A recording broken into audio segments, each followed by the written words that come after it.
हो गया बातचीत, ठीक है। चलो, very good morning to good afternoon हो गया भाई। Very good afternoon to all of you. Riddhima, मेघना ओवर देयर। आप लोग इतने उत्सुक थे कि 10 बजे से क्लास ज्वाइन 10:30 पे किए हुए थे। मेरी सीए इंटर की क्लास चल रही थी। आप लोगों की एसबीसी क्लास आज 12 बजे से शेड्यूल्ड थी। This is the right place where you guys are, मेघना एंड रिद्धिमा। एसबीसी हम पढ़ाएंगे अभी। ऑलराइट, आप लोगों की पहली क्लास है। अच्छा, डायरेक्ट एंट्री है या मतलब CSET दे करके आप लोग दोनों आए हैं? ठीक है, कब एग्जाम ड्यू है? नवंबर में कोई एग्जाम CS का नहीं होता। एग्जाम अब अगला आपका कब ड्यू है एग्जीक्यूटिव का? जून 2023 में ही है। अच्छा, ठीक है, बहुत बढ़िया बात है। ठीक है, दोनों ग्रुप देंगे, पहला ग्रुप देंगे? आप एक देंगे, आप दोनों देंगे?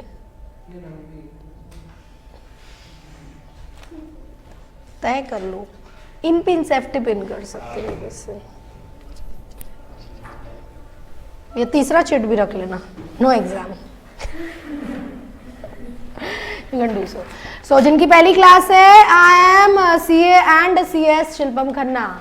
ठीक है, मैं आप लोगों का लॉ का पेपर डील करूंगी, CS एग्जीक्यूटिव का, company law, SBC, economic and labour law, EBCL, group 2 में जो पेपर है वो भी मैं ही पढ़ाऊंगी आप लोगों को।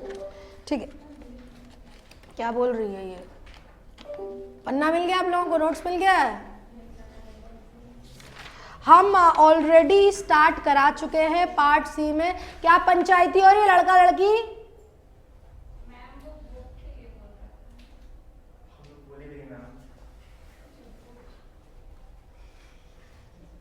आप जिस दौर में, हम उस दौर से गुजर चुके हैं।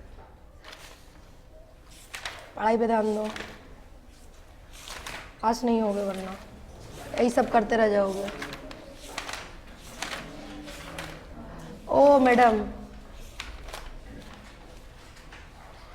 बेटा जी हम आप लोगों का पार्ट C करा रहे हैं, ठीक है।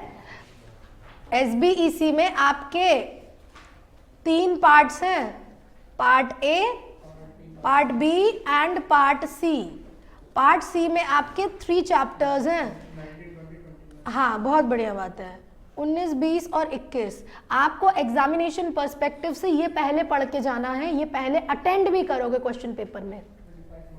हाँ, 25 नंबर का आएगा। ये 19 और 20 चैप्टर मिला करके आपका करीब करीब 10 से 12 मार्क्स का क्वेश्चन आएगा। इस चैप्टर से इकलौता आपका 13 मार्क्स का क्वेश्चन आता है। This chapter 21 chapter is lengthy, 21 chapter is marking wise थोड़ा ज्यादा इंपॉर्टेंट है। चैप्टर नंबर 19 से लगभग 4 मार्क्स के क्वेश्चन आते हैं। चैप्टर नंबर 20 से 8 मार्क के क्वेश्चन आते हैं। एक आइडिया दे रहे हैं हम आपको। और चैप्टर नंबर 21 से अराउंड 13 मार्क्स के क्वेश्चन आते हैं। ठीक है, हमने चैप्टर 19 और 20 करा दिया है। आप लोग रिकॉर्डिंग देख लेंगे, नहीं समझ में आएगा तो दोबारा से जब हम घूम के सिलेबस खत्म करा के आएंगे तो 19-20 फिर से कराएंगे, उसमें कोई चिंता नहीं है। जून में अभी बहुत समय है। ठीक है, समझ आ रहा है? 21 चैप्टर आज हम स्टार्ट करा रहे हैं। ऑलरेडी मैंने स्टार्ट कराया था, एक आइडिया हम देने के लिए आज फिर से एक ब्रीफिंग दे रहे हैं। 4-5 दिन हम थे नहीं, कहाँ गई थी? मेरे और भी बच्चे हैं जगह जगह पे, उनसे वार्तालाप करने गए थे। Now chapter 21 is all about corporate insolvency resolution process. इसका नोट्स आप लोगों को मिल गया है? किसको किसको मिला है? 1 2 3 4 5 6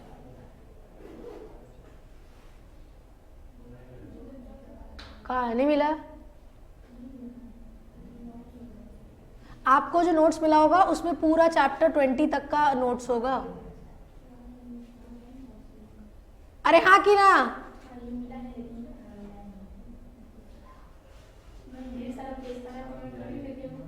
मिला है लेकिन लाए नहीं है। आपको मिला है बेटा? एक नोट्स पीछे वहां जा करके बोलो पहले तो दे करके आए। बाकी किसको नहीं मिला इधर? बाकी सबको मिल गया, खाली तुम लोग दोनों को नहीं मिला। आप लोग दोनों के पास दोनों नोट्स है, एक नोट्स तब तक उधर पास करिए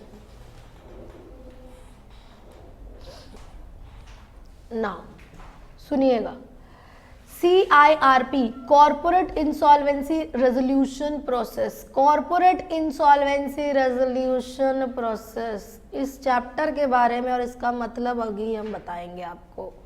दो शब्द है, एक बैंक्रप्सी, एक इंसॉल्वेंसी। है आपके पास?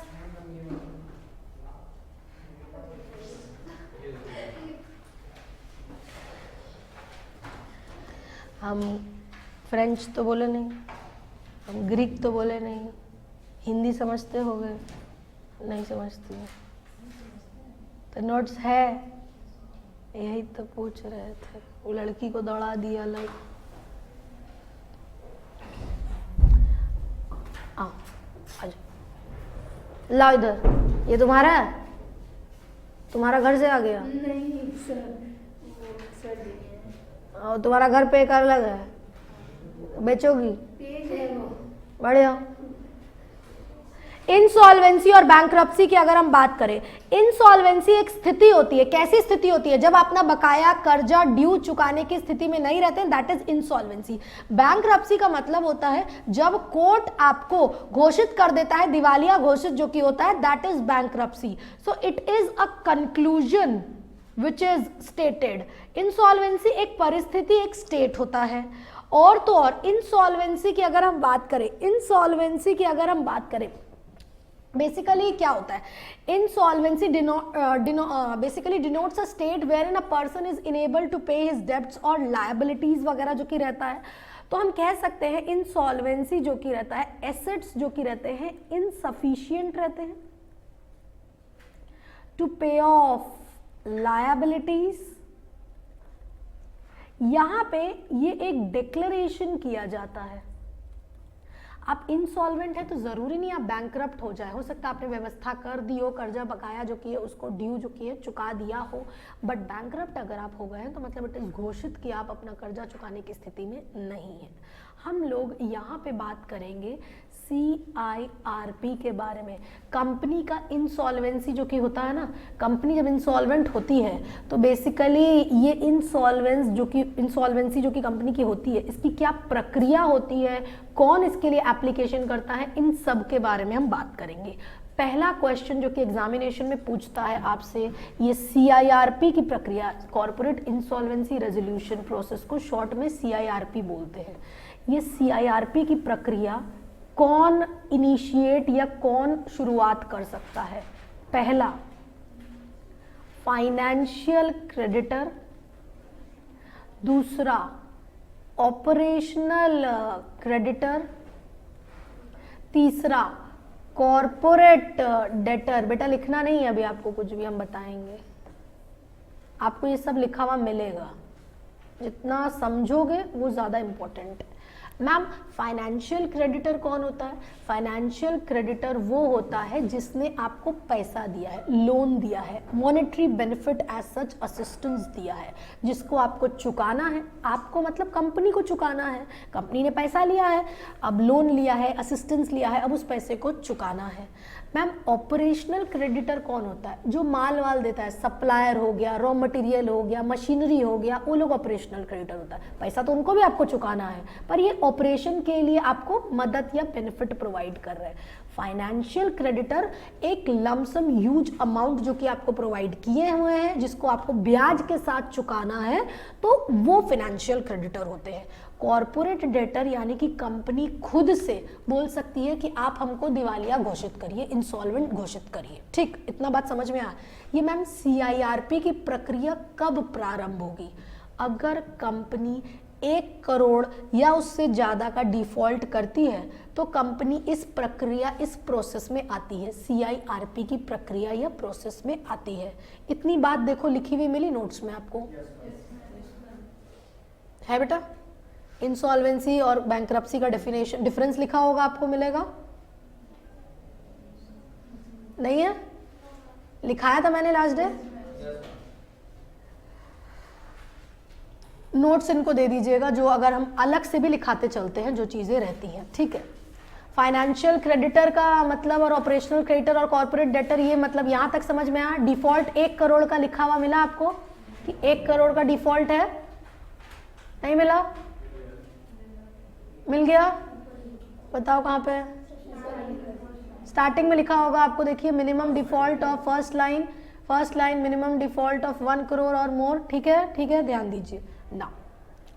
मैम इसके ऊपर ना लॉन्ग क्वेश्चन आते हैं, मतलब बेसिकली किस तरीके का क्वेश्चन आएगा हम बताएंगे।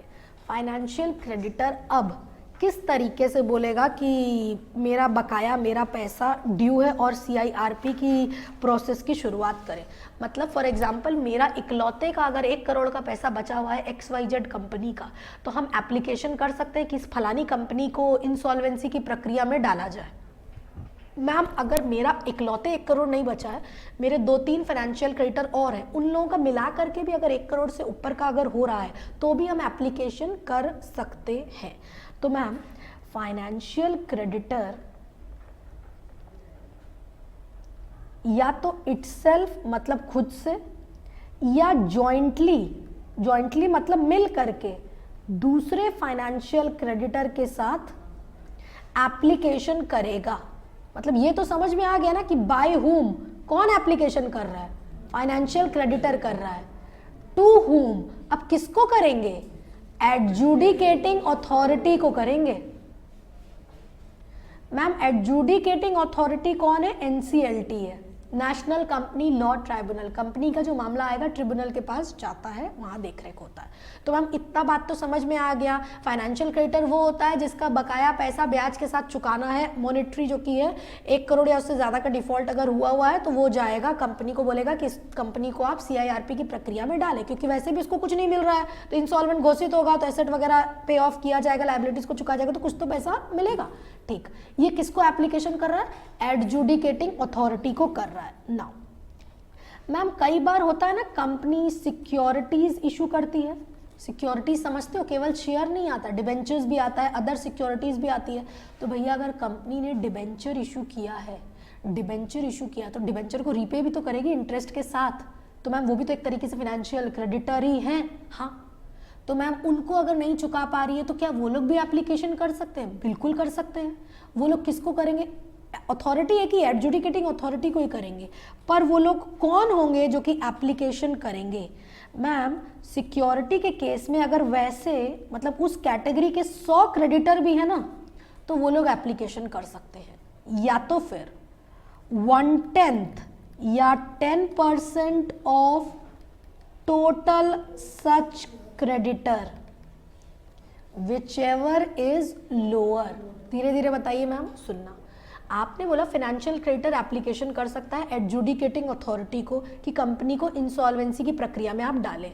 फिर आपने बोला कंपनी ने सिक्योरिटीज इशू की होगी, हो सकता है डिबेंचर्स इशू किया, अदर सिक्योरिटी इशू किया, तो उनको भी तो पे ऑफ करना पड़ेगा, तो मैम वो लोग भी तो एप्लीकेशन कर सकते हैं। हाँ, उनकी एक लिमिट आपने बता दी। क्या लिमिट आपने बोली? अगर 100 उनमें से है या टोटल के 10% भी अगर है ना, 100 उनमें से या टोटल 5000 का 10%, whichever is lower, अगर 100 लोग भी एप्लीकेशन कर दिए तो कंपनी CIRP की प्रक्रिया में चली जाएगी। समझ आया? नहीं समझ आया? आया ना। एक और बात, अलॉटी बेसिकली कंपनियां होती हैं जो घर बना करके देती हैं, कि आपको घर बना करके दे रही हैं, कंस्ट्रक्शन करके दे रही हैं, तो भाई तो भी तो आपने पैसा लिया है ना, कंपनी ने पैसा लिया है कि हम आपको घर बना करके इस फलानी तारीख को देंगे घर, पर आप ना तो उस डेट पे घर दे रहे हैं, पोजेशन दे रहे हैं, और ना ही उनका पैसा लौटा रहे हैं। तो भाई साहब उनको पैसा दे दो, घर नहीं बना रहे हो तो भाई या तो उनको पोजेशन दे दो, तो मैम नहीं दे रहा है, तो अलॉटी मतलब समझ गया, जिनसे पैसा लिया है कंस्ट्रक्शन का, मैम ये लोग भी फाइनेंशियल क्रेडिटर है। हाँ, ये लोग भी एप्लीकेशन कर सकते हैं। क्या चीज़ का एप्लीकेशन? CIRP की प्रक्रिया के लिए। एक बात अच्छी है कि लिमिट सेम है, मतलब 100 अलॉटी या तो फिर 10% ऑफ टोटल सच क्लास। तो मतलब मैम ये वाला और ये वाला परसेंटेज सेम है? हाँ सेम है। इतनी बात समझ में आ गई? इतनी बात समझ में आ गई? तो मतलब मैम अभी तक आपने बोला फाइनेंशियल क्रेडिटर एप्लीकेशन करेगा, किसको करेगा? एडजुडिकेटिंग अथॉरिटी को करेगा। मैम फाइनेंशियल क्रेडिटर या तो खुद से कर सकता है या जॉइंटली कर सकता है। मैम आपने बोला फाइनेंशियल क्रेडिटर में सिक्योरिटीज का भी मामला हो सकता है, सिक्योरिटीज अगर इशू की है। आपने बोला फाइनेंशियल क्रेडिटर अलॉटी भी हो सकता है। अब देखो नोट्स को, इतनी बात समझ में आई? देखो बेटा, बोलो बेटा। मैम जो फाइनेंशियल क्रेडिटर है तो मैम ये जैसे मैम एप्लीकेशन दे देता है सीआईआरपी के की कंपनी जो है सीआईआरपी के प्रोसेस के लिए चली जाए। तो मैम जब कंपनी सीआईआरपी के प्रोसेस में चली जाती है तो मैम क्या ये क्रेडिटर का पैसा मिल जाता है? क्रेडिटर का पैसा अभी जरूरी नहीं है सीआईआरपी के प्रोसेस में, हो सकता है कई बार कि कंपनी को रिवाइव किया जा रहा है, कंपनी को वाइंड अप नहीं किया जा रहा। सीआईआरपी की प्रक्रिया अगर संभव नहीं हुई तो कंपनी को बंद किया जाएगा और एसेट्स बेचा जाएगा, लायबिलिटी को पे ऑफ किया जाएगा। पर हो सकता है मामला वहीं पे थम जाए, हो सकता है मामला वहीं पे थम जाए, तो फिर डिसाइड होगा। उसके आगे हम आपको बताएंगे रेजोल्यूशन प्लान्स होते हैं। कई लोग होते हैं ना कि कंपनी जो कि गिरी हुई हालत में उनको उठाने की कोशिश करते हैं, रिवाइव करते हैं। सिक कंपनीज जो कि होती है कि भाई कुछ पैसा दे करके, तो भाई जिस क्रेडिटर को 100 करोड़ बकाया था, उसको कुछ नहीं मिल रहा था, अगर कोई भला इंसान आया, एंजल रूपी एंजल इन्वेस्टर्स वगैरह कुछ आए, उस कंपनी को रिवाइव अगर कर रहे हैं, तो भाई साहब अगर वो 80 करोड़ भी उसको कुछ मिल रहा है तो कुछ तो मिल रहा है, ऐसे तो कुछ भी नहीं मिल रहा था उसको। तो ये इसीलिए इस प्रोसेस में जाते हैं कि भाई कुछ तो रिकवरी हमको हो, तो उनको मिलता है, तभी तो ये सारी प्रोसीड्यूर होती है। ठीक है, अभी तक जितनी बात हम बोले समझ में आया आप लोगों को? नाउ मैम ये जो फाइनेंशियल क्रेडिटर है ना, ये ना एप्लीकेशन करता है। आपने बोला किसको एप्लीकेशन करेगा? एडजुडिकेटिंग अथॉरिटी को करेगा। उसके साथ साथ ना कुछ डिटेल्स देगा। क्या डिटेल्स देगा? मेरा अगर बकाया है कंपनी के खिलाफ तो हम कहाँ जाएंगे? एडजुडिकेटिंग अथॉरिटी के पास जा रहे हैं और बोलते हैं मेरा बकाया, मेरा कर्जा ड्यू है, मेरे कंपनी को आप सीआईआरपी की प्रक्रिया में डालिए। खाली बोलने से थोड़ी ना चलेगा, कुछ कागज पत्तर भी तो देना पड़ेगा। पहली बात, रिकॉर्ड ऑफ डिफॉल्ट। क्या प्रूफ है रे कि पैसा नहीं दिया है कंपनी? मैम ड्यू डेट हो गया, अलॉटमेंट करके नहीं दिया है सिक्योरिटीज, या ड्यू डेट हो गया, कंस्ट्रक्शन की जो बात बोला था, ना पोजेशन दिया ना पैसा लौटाया। मैम ड्यू डेट हो गया, पैसा नहीं लौटा रहा है। अच्छा, तो रिकॉर्ड है क्रेडिटर के पास डिफॉल्ट का, सबूत के रूप में लगा करके वो दे रहा है। दूसरी बात, name of resolution professional to act as IRP. हम फाइनेंशियल क्रेडिटर जिसका पैसा बकाया ड्यू था, अब इस प्रक्रिया को आगे कौन लेके जाएगा? ये resolution professional. Ma'am resolution professional जो कि मेरे बदले इस मामले को आगे लेकर के जाएगा, देखेगा। मैम ये रेजोल्यूशन प्रोफेशनल क्या होता है? इस इंसॉल्वेंसी प्रोसीडियर को आगे लेकर के जाता है। कंपनी सेक्रेटरी भी रेजोल्यूशन प्रोफेशनल के रूप में काम कर सकता है। ठीक है, हम डिटेल में इसके बारे में बताएंगे, इसके बारे में लिखाए हुआ भी है, सब समझाएंगे, पर केवल अभी नाम समझो। मतलब पहली बात तो हम ये प्रूफ देंगे कि मेरा बकाया कर्जा ड्यू है। दूसरी बात, हम एक व्यक्ति का नाम सुझाव देंगे जो कि इस मामले को आगे लेके जाएगा। इंटरिम, अभी फाइनल डिसीजन नहीं दिया गया है, हो सकता है कि मामला वहीं थम जाए, तो इसीलिए मध्यंतर इंटरिम रेजोल्यूशन प्रोफेशनल जो कि इस मामले को आगे लेके जाएगा, उसका नाम भी हम सुझाव दे रहे हैं फॉर एग्जाम्पल। तीसरी बात, अदर इंफॉर्मेशन, और कोई जानकारी चाहिए एडजुडिकेटिंग अथॉरिटी को, तो वो सब भी हमने दे दिया है। हमने कौन? फाइनेंशियल क्रेडिटर ने दे दिया है। अब ये फाइनेंशियल क्रेडिटर जिस दिन एडजुडिकेटिंग अथॉरिटी को एप्लीकेशन देता है ना, फॉर एग्जाम्पल अगर 5 तारीख को अगर एप्लीकेशन दिया गया, आज से 14 दिनों के अंदर with in 14 days adjudicating authority क्या करेगा? या तो एक्सेप्ट करेगा या तो रिजेक्ट करेगा, या तो एक्सेप्ट करेगा एप्लीकेशन या तो रिजेक्ट करेगा। मैम एक्सेप्ट कब होता है? जब सब कुछ ठीक हो। मतलब सब कुछ ठीक हो, पहली बात यही जो हम बात लिखा है ना, रिकॉर्ड ऑफ डिफॉल्ट, कि डिफॉल्ट हैज अकर्ड। हाँ डिफॉल्ट हुआ है, एडजुडिकेटिंग अथॉरिटी संतुष्ट है कि हाँ डिफॉल्ट तो हुआ है। दूसरी बात, ये जो आईआरपी का नाम आपने सुझाव दिया था ना, इसके खिलाफ कोई कार्यवाही, कोई पेंडिंग प्रोसिक्यूशन नहीं चल रहा हो। अच्छा, मतलब इसके खिलाफ कोई केस कचहरी में मामला नहीं चल रहा हो? नहीं चल रहा है। और कोई बात? हाँ, आपका एप्लीकेशन कंप्लीट है, मतलब सब कागज पत्तर कंप्लीट है, सारे फॉर्म्स वगैरह, सारी चीजें, डॉक्यूमेंटेशन सब कुछ सही है, तो एडजुडिकेटिंग अथॉरिटी आपके बोले तो फाइनेंशियल क्रेडिटर के एप्लीकेशन को स्वीकार कर लेता है। मैम रिजेक्ट कब करेगा? ठीक इसका उल्टा, डिफॉल्ट हुआ ही नहीं है, आपके आईआरपी के खिलाफ प्रोसिक्यूशन चल रहा था, आपका आधा अधूरा इंफॉर्मेशन है। समझ में आया? जो भी करेगा, अगर एडजुडिकेटिंग अथॉरिटी रिजेक्ट कर रहा है तो भाई साहब 7 दिन के अंदर फाइनेंशियल क्रेडिटर को बताओ, तो उसको सपना थोड़ी ना आ रहा है, उसको बताओ कि तुम्हारा एप्लीकेशन हम रिजेक्ट कर दिए हैं। जिस दिन से एडजुडिकेटिंग अथॉरिटी एडमिट कर लेता है ना, मैम आपने बोला 14 दिन 5 तारीख से, तो हो सकता है 10 दिन में एडमिट कर ले, हम तो 14 दिन ज़्यादा से ज़्यादा बोले ना, विद इन 14 डेज। तो जिस दिन से एडजुडिकेटिंग अथॉरिटी ने एडमिट कर लिया, माना जाएगा XYZ कंपनी का CIRP की प्रक्रिया शुरू हो गई है। नहीं समझ आया? कोई दिक्कत, कोई डाउट? क्वेश्चन डायरेक्टली आता है, what is the procedure for CIRP by financial creditor? अगर ज़्यादा घुमाएगा तो लिख देगा इस तरीके से, अलॉटी। केस स्टडी आता है, केस स्टडी लॉ में बहुत सारा केस स्टडी आता है, बहुत सारा केस लॉज है, पर वही सारे केस लॉज और केस स्टडी आपको पढ़नी है जो हम आपको बताएंगे। सेक्शंस कोई ज़रूरी नहीं है याद रखना, गलत सेक्शन लिख के आओगे नंबर कट जाएगा, सही सेक्शन लिख के आओगे एक्स्ट्रा नंबर कभी भी नहीं मिलेगा, ठीक है? तो जो बताएंगे वही आपको ध्यान रखना है।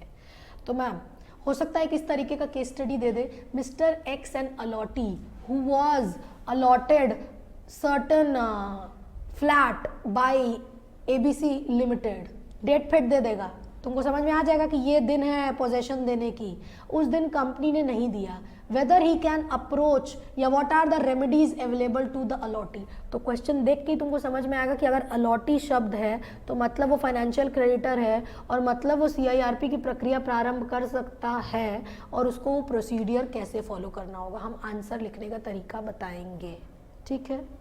अभी के लिए ये समझ में आया? एक बार फिर से दोहरा दे जल्दी से। फाइनेंशियल क्रेडिटर वो होता है जिसका बेसिकली अमाउंट ड्यू है ब्याज के साथ, जो कि कंपनी को चुकाना है। तो मैम फाइनेंशियल क्रेडिटर भी एप्लीकेशन कर सकता है कंपनी के CIRP के लिए।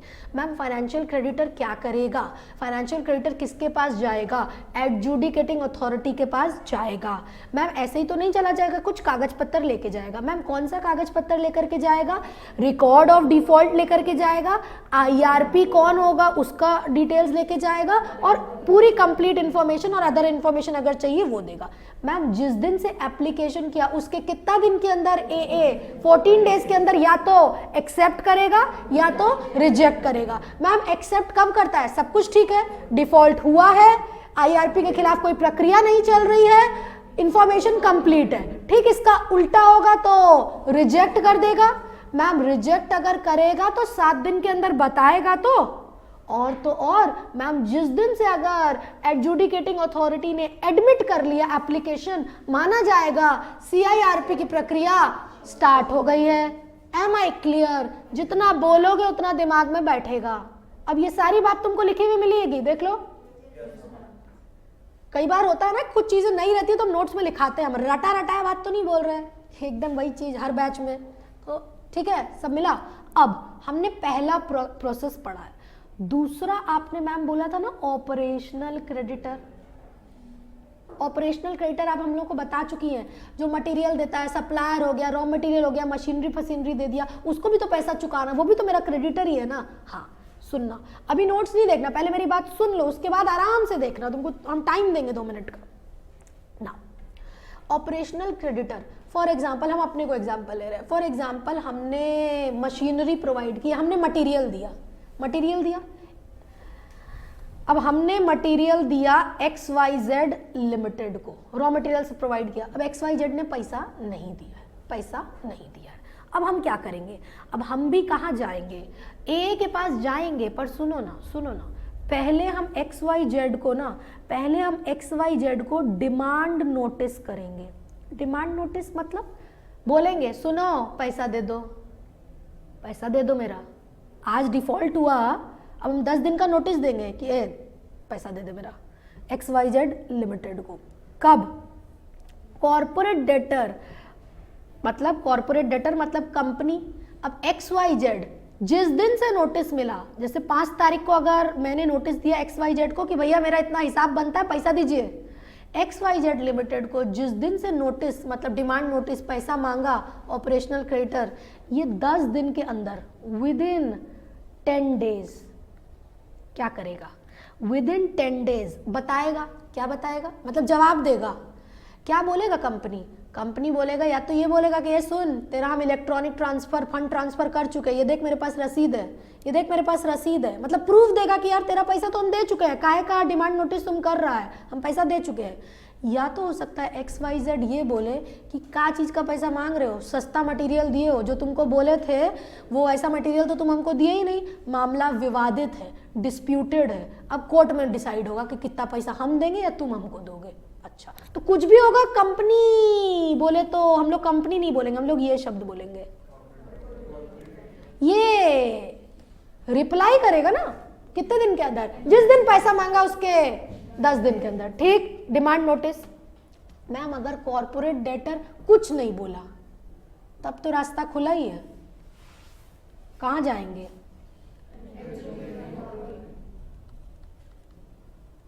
मैम आप पहले भी बोली थी कि एडजुडिकेटिंग अथॉरिटी के केवल बोलने से नहीं चलेगा, उसको कागज देना पड़ेगा। तो मैम यहाँ पे मैम आप क्या कागज देंगी? आप कॉपी भी देंगी डिमांड नोटिस की। देखिए हम पैसा मांगे थे, जो कॉपी कंपनी को दिए थे डिमांड नोटिस का एक कॉपी दे देंगे हम एडजुडिकेटिंग अथॉरिटी को, देखिए हम पैसा मांगे हैं, हमको कोई जवाब नहीं मिला है। और तो और हम एफिडेविट भी देंगे कि सब कुछ जो हम बोल रहे हैं वो सब कुछ सही है, ट्रू एंड करेक्ट। एफिडेविट में एक डिक्लेरेशन ही ना होता है। ठीक, साथ ही साथ हम अपने बैंक खाते की डिटेल्स देंगे कि देखिए मेरे अकाउंट में 1 रुपया नहीं आया XYZ कंपनी से, कोई इलेक्ट्रॉनिक ट्रांसफर नहीं हुआ है। अच्छा, अब अगर एडजुडिकेटिंग अथॉरिटी संतुष्ट होता है तो कंपनी के खिलाफ CIRP की प्रक्रिया प्रारंभ कर लेगा। इसमें कोई एज सच डेट्स वो सब नहीं था, केवल यहाँ पे ये बात थी कि ऑपरेशनल क्रेडिटर पहले डिमांड नोटिस देता है, फिर एडजुडिकेटिंग अथॉरिटी के पास जाएगा। फाइनेंशियल क्रेडिटर सीधे सीधे चला जा रहा है एडजुडिकेटिंग अथॉरिटी के पास। यही बात ना हम बोले तुमको। अब जरा पढ़ो ऑपरेशनल क्रेडिटर वाली बात को, जोर से रीड करना लड़की, अरे जोर से पढ़ो, हमको सबको सुनाई दे। Demand notice to corporate debtor, corporate debtor को डिमांड नोटिस देगा और कॉपी टू ऑफ इनवॉइस, या इनवॉइस की कॉपी देगा। Within 10 days corporate debtors dispute of the matters and refresh 10 दिनों के अंदर कॉर्पोरेट डेटर अगर डिस्प्यूट है तो बोलेगा कि मामला डिस्प्यूटेड है, विवादित है, टू आर्बिट्रेटर। आर्बिट्रेटर मतलब आउट ऑफ कोर्ट जो कि सेटलमेंट अगर कराएगा तो भाई उनके साथ बातचीत करें। Payment of debts by attaching copy of EFT और चेक, या तो अगर मैंने पैसा दे दिया तो हम EFT की कॉपी लगा करके आपको बोलेंगे देखिए पैसा आपके खाते में आ गया है। Expiry of 10 days if no payment receive, अगर 10 दिन के बाद ना तो पैसा मिला ना कोई जवाब मिला तो आप कहाँ जा रहे हैं? एडजुडिकेटिंग अथॉरिटी के पास जा रहे हैं। फिर आपको कागज पत्र लिखा होगा, copy of demand notice, affidavit, bank account details वगैरह मिला ये सब। अरे समझ आ रहा है हाँ कि ना? लॉ है, गंभीर है, अभी तो हम शुरू ही नहीं की। इलेक्ट्रॉनिक फंड ट्रांसफर समझ में आ रहा है जो हम बोल रहे हैं? तो जितनी चीजों को समझोगे उतना लिख पाओगे। अगर किसी बच्चे को समझ के हिंदी में भी लिखना तो वहाँ पे लिख सकता है, ताकि पढ़ेगा तो फिर बाद में उसको समझ में आए चीज़ें, कोई दिक्कत नहीं। आप लिखते चलो, हम मना थोड़ी किए हैं, बट लिखना तो इंग्लिश में ही है। बट अगर कंटेंट समझ में आ गया तो आप इंग्लिश में लिख सकते हैं। कहीं भी नहीं बोला है कि किताब की भाषा आपको लिखनी है, समझ करके आप अपनी ओन लैंग्वेज में लिख सकते हैं। ओन लैंग्वेज जब तक नरक ना करो। राइट में own language ma'am theory paper में नंबर नहीं मिलता। हाँ, उसकी दुश्मनी है तुमसे, तुमको नंबर नहीं देगा ना थ्योरी पेपर में। देखो मजाक करते रहते हैं, ठीक है? तुम्हारे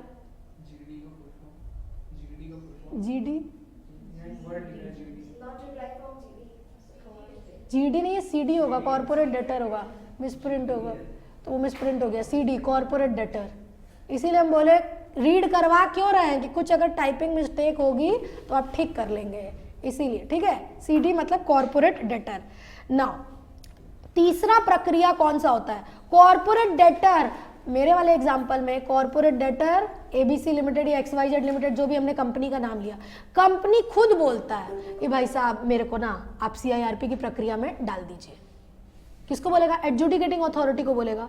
कंपनी इस तरीके का एप्लीकेशन करेगा, पर कंपनी को भी तो फिर कुछ कागज देना पड़ेगा ना। जैसे फाइनेंशियल क्रेडिटर और ऑपरेशनल क्रेडिटर कागज दे रहा है, कंपनी देगा बही खाता का डिटेल, बुक्स ऑफ अकाउंट्स के डिटेल, कंपनी देगा रेजोल्यूशन प्रोफेशनल की डिटेल जो कि IRP के रूप में एक्ट करेगा। कंपनी ने SR पास किया हो।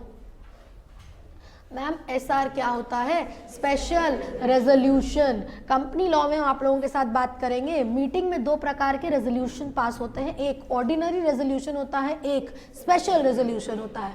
ऑर्डिनरी रेजोल्यूशन वो होता है जब वोट, हाँ पढ़ा के गया ना इसलिए आवाज निकल रहा है, हाँ, जब नहीं पता था तब ऐसे करके देख रहा था सब। वो ऑर्डिनरी रेजोल्यूशन मतलब वोट जितना फेवर में गिरा 50% से ज्यादा, टोटल मेंबर्स का 50% नहीं, जितने लोग मीटिंग में आए उसका भी नहीं, जितना वोट डाला उसका 50%। कई बच्चे भ्रमित रहते हैं कि 50% क्या, टोटल का नहीं, वोट जितना डाला उसका 50% पक्ष में रादर देन विपक्ष में, तो वो ऑर्डिनरी होता है। वोट जितना गिरा पक्ष में इज 75% या 3 गुना एज विपक्ष में इज SR स्पेशल रेजोल्यूशन। तो मैम अगर कंपनी खुद से बोल रही है एडजुडिकेटिंग अथॉरिटी को कि आप मेरे को CIRP की प्रक्रिया में डालो, तो कंपनी अपना बही खाता का डिटेल देगी, कंपनी के बिहाफ पे भी तो कोई IRP होगा उसका डिटेल देगी, और कंपनी ने जो SR पास किया है उसकी डिटेल्स देगी। देखो लिखा हुआ मिला। मैम अब आप इसमें से भी क्वेश्चन अगर बोले तो एक क्वेश्चन बनता है, फाइनेंशियल क्रेडिटर। अगर दिसंबर के पेपर में फाइनेंशियल क्रेडिटर का एप्लीकेशन नहीं पूछा है तो जून के पेपर में आंख बंद करके पूछेगा वो। जिस भी अटेम्प्ट में आपका एग्जाम है, हम पहले भी बोले हैं, एक पहले अटेम्प्ट का पेपर केवल देखेंगे, 36 तो पेपर देखने की जरूरत नहीं है। जो भी क्वेश्चन आपसे पूछ लिया है that question becomes less important. छोड़ के नहीं जाओगे, रीड करके जाओगे, पर वो क्वेश्चन रिपीट वो नहीं करेगा। तो अगर दिसंबर के पेपर में उसने फाइनेंशियल क्रेडिटर की प्रक्रिया नहीं पूछी है तो जून में वो पूछेगा जरूर। ठीक है, प्रोसीडियर जो कि अभी हम ये लिखा है वो। राइटिंग का तरीका लिखिएगा। एक क्वेश्चन, एक कॉपी आप बनाएंगे, नोट्स आपको मिला हुआ रहेगा, पर समय दर समय पे हम आपको कुछ बातें लिखने का तरीका कॉपी में बताएंगे, क्योंकि एग्जाम में जो आप लिखेंगे उसके ऊपर आपको नंबर है। आपको क्या आता है? मेरे को मन में आता था पर हम लिख नहीं पाए तो नहीं। हाँ मैम ऐसे भी बोलती हैं, तुम लोगों के साथ मिल के बात करना पड़ेगा ना, तो इसीलिए तो I have to talk like this. मजा आ रहा है इसको, सोच रहा हूँ लड़की को बोल रहा, देखो कैसे बोल रही है ऐसे करके। You both are friends, good friends. ये लोग मेरे से 4-5 दिन पढ़ लिया तो इसलिए लोग को हंसी आने लगा। पहले दिन ये लोग का भी आवाज नहीं निकल रहा था, अब समझ गया। 4-5 दिन बाद तुम लोग भी ऐसे ही हो जाओगे, मतलब ढीठ टाइप ये लोग जैसे हो गया है। लिखो, Mr X an allottee, Mr X an allottee. Arbitration का मतलब होता है बेटा जो आउट ऑफ कोर्ट सेटलमेंट होता है रिधिमा, ओके, कि भाई कोर्ट में नहीं जा रहे, एक आर्बिट्रेटर होता है, आउट ऑफ कोर्ट सेटलमेंट कराता है, ले दे के कॉम्प्रोमाइज वगैरह करके, वो सारी चीजें होती हैं। ठीक, Mr X an allottee who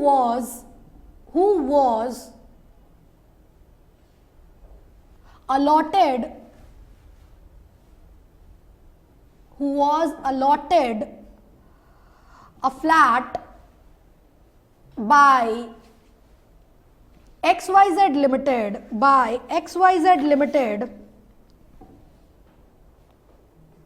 under a real estate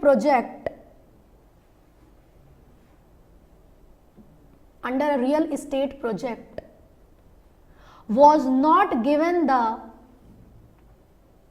possession,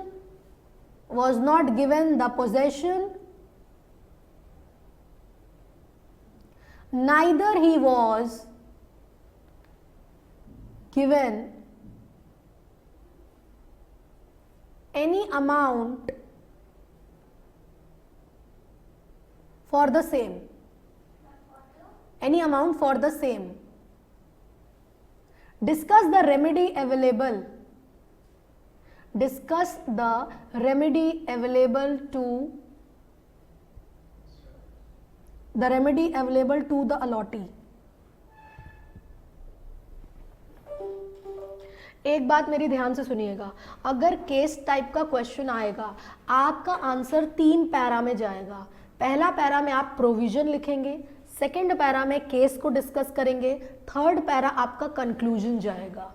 आप आंसर की शुरुआत यस या नो से नहीं करेंगे। जिस भी केस स्टडी टाइप में आपका क्वेश्चन आए, चाहे आपके एसबीसी के पेपर में आए, चाहे आपके कंपनी लॉ के पेपर में आए, चाहे आपके ईबीसीएल के पेपर में आए, लॉ का ये पैटर्न है जो कि हम बता रहे हैं, आपको ध्यान से सुनना है। हाँ ना से शुरुआत नहीं करनी है। 3 पैरा में आंसर जाएगा। 4 नंबर का अगर आंसर क्वेश्चन है तो आपका लगभग 8 से 10 नंबर का आंसर जाएगा, 10 लाइन का आंसर जाएगा, मतलब लगभग 1.25 पेज का जाएगा। जो भी टॉपिक पूछ रहा है वो टॉपिक आप पहला पैरा में लिखेंगे। मैम अगर डायरेक्ट क्वेश्चन पूछ रहा है तो तुम डायरेक्टली लिखोगे, वहां पैरा वाइज एज सच कुछ नहीं है। बट अगर एक्स वाई जेड करके जैसे इस तरीके का क्वेश्चन आया है और आएगा, कंपनी लॉ में तो भर भर के आएगा, पसीने छूट जाएंगे, एसबीसी में भी आएगा। बट तो इस तरीके से लिखना है। आंसर की शुरुआत हम लिखा रहे हैं as per the provisions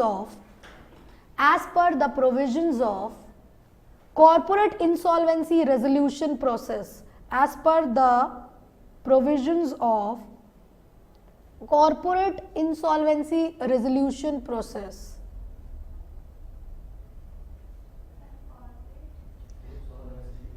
CIRP short form नहीं लिखना है, कॉर्पोरेट इंसॉल्वेंसी शॉर्ट फॉर्म लिख के बैठा है। कॉर्पोरेट इंसॉल्वेंसी है ना, हमको देखने की जरूरत नहीं, कॉपी पूरी जान ही रहे हम कितने खतरनाक हैं। हाँ, दोनों कोर्स ऐसे थोड़ी कर लिए CS नहीं, हमको यहाँ से झांकना नहीं पड़ेगा तुम्हारी कॉपी, शॉर्ट फॉर्म लिखाना है। एग्जाम में भी एग्जामिनर को ऐसे बता दो तो तुम लोग को ऐसे घुमाने में उसको दिक्कत होगा, उसको ऐसे ज़्यादा अच्छा लगेगा मार्क्स जब देगा वो। ऐसे 6 मार्क्स क्यों देगा वो, ऐसे 1 मार्क, मेहनत कम करेगा वो भी।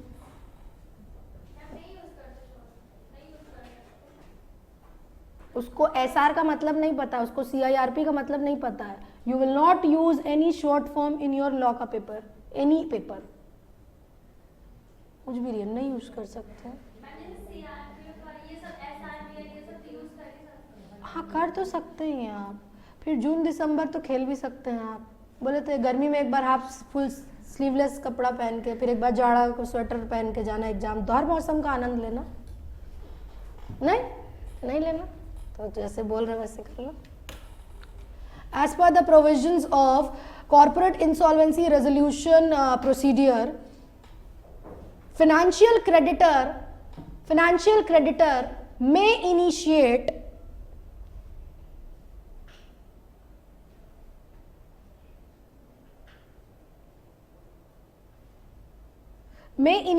the procedure against the company, may initiate the procedure against the company। आपने एक बार अगर लिख दिया तो नीचे आप लिख सकते हो, हर जगह नहीं करोगे, एक बार तो कम से कम उसको बताना पड़ेगा ना, उसके बाद अगर आप लिख रहे हो तो लिख सकते हो। आपने एक बार भी नहीं लिखा है तो that would create a negative impact. As per क्या लिखा है, procedure against the company, that is CIRP लिखा है ना, that is CIRP।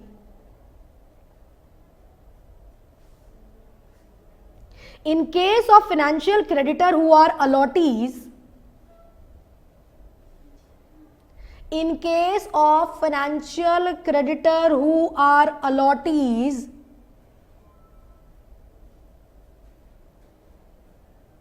under real estate project,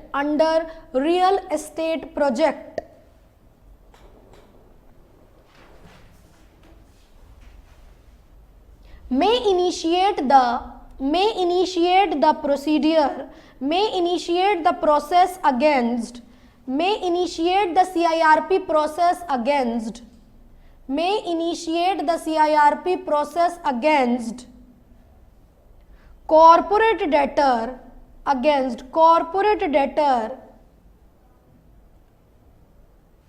jointly jointly दोनों पॉइंट लिखो अपने मन से, हम पढ़ा के गए अभी, हमने पॉइंट आपको बताया था कौन एप्लीकेशन करेगा, तो कम से कम लिखो, देखे तो कितने लोग एप्लीकेशन करेंगे। जॉइंटली बाई डैश देके नीचे लाइन में लिखो कितने लोग एप्लीकेशन करेंगे, खुद से लिखो।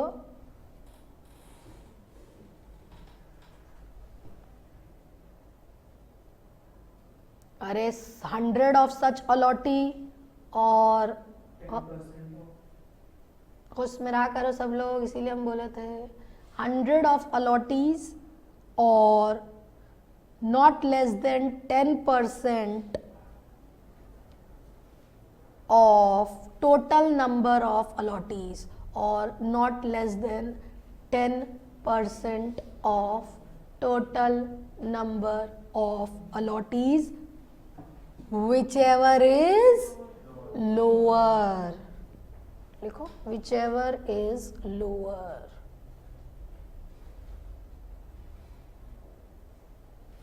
देखो बेटा, ये तो पहला पैरा हुआ आंसर का, मतलब मैम अब कोई भी सवाल पूछ लेगा तो हम लोग जिस तरीके से जैसे पढ़े हैं तो पहला पैरा में हम लोग सब बता देंगे एग्जामिनर को कि भाई रियल एस्टेट वाला इन ग्राउंड्स पे एप्लीकेशन कर सकता है। सेकंड पैरा में जो क्वेश्चन में केस है ना अलॉटी वाला, अब ये डिस्कस करेंगे कि अलॉटी को अगर अलॉटमेंट नहीं हुआ है तो उसके पास ये प्रावधान, ये प्रोविजन एप्लीकेबल है। थर्ड पैरा में हम लोग कंक्लूजन लिखते हैं, ठीक है, कि वो ऐसा कर सकता है। Second para, in the given case, in the given case allotee has not been allotted, allotee has not been allotted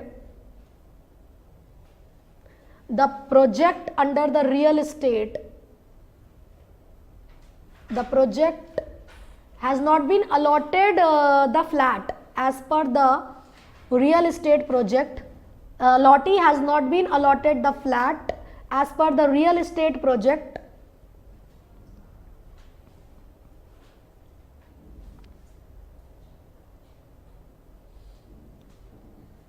he can file an application to the adjudicating authority, he can file an application to the adjudicating authority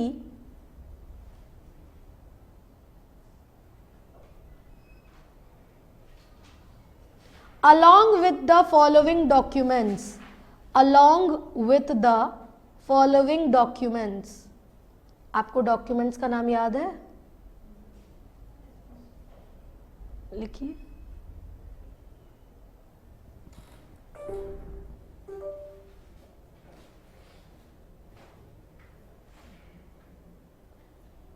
जिनको याद नहीं है उनके लिए record of default, name of resolution professional to act as IRP, other information board पे लिखा है, जिनको याद नहीं है वो देख के लिख सकते हैं। Record of default, name of resolution professional to act as IRP,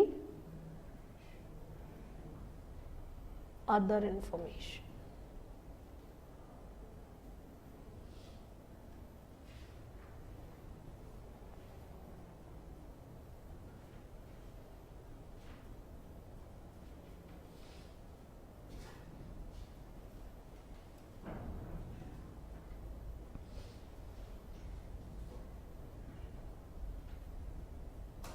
ठीक है, उसी में उसी सेकेंड पैरा में कंटिन्यू करेंगे।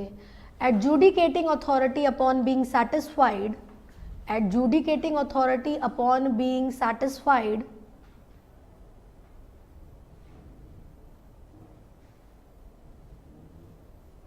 admit the application, adjudicating authority on being satisfied admit the application,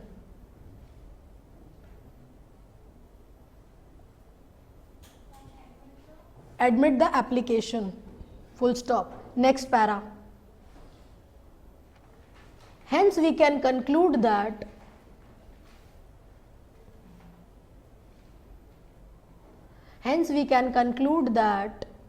allotee has the, hence we can conclude that allotee has the above mentioned remedies, above mentioned remedies in case of default by the company ABC limited, या क्या नाम था, जो भी नाम था, XYZ limited, in case of default by XYZ limited, या against corporate debtor लिखोगे तो ज़्यादा सही शब्द होगा, कोई दिक्कत नहीं है। समझ आया? देख रहे हो लेवल, देख रहे हो क्वेश्चन का आंसर देख रहे हो, ऐसे लिखना पड़ेगा। ऐसे अगर आंसर लिखेंगे 4 में से 3.5 तो वो देगा ही देगा। मैम 4 में 4 नहीं देगा, ठीक है? आप लोग लिखते ठीक तरीके से नहीं है।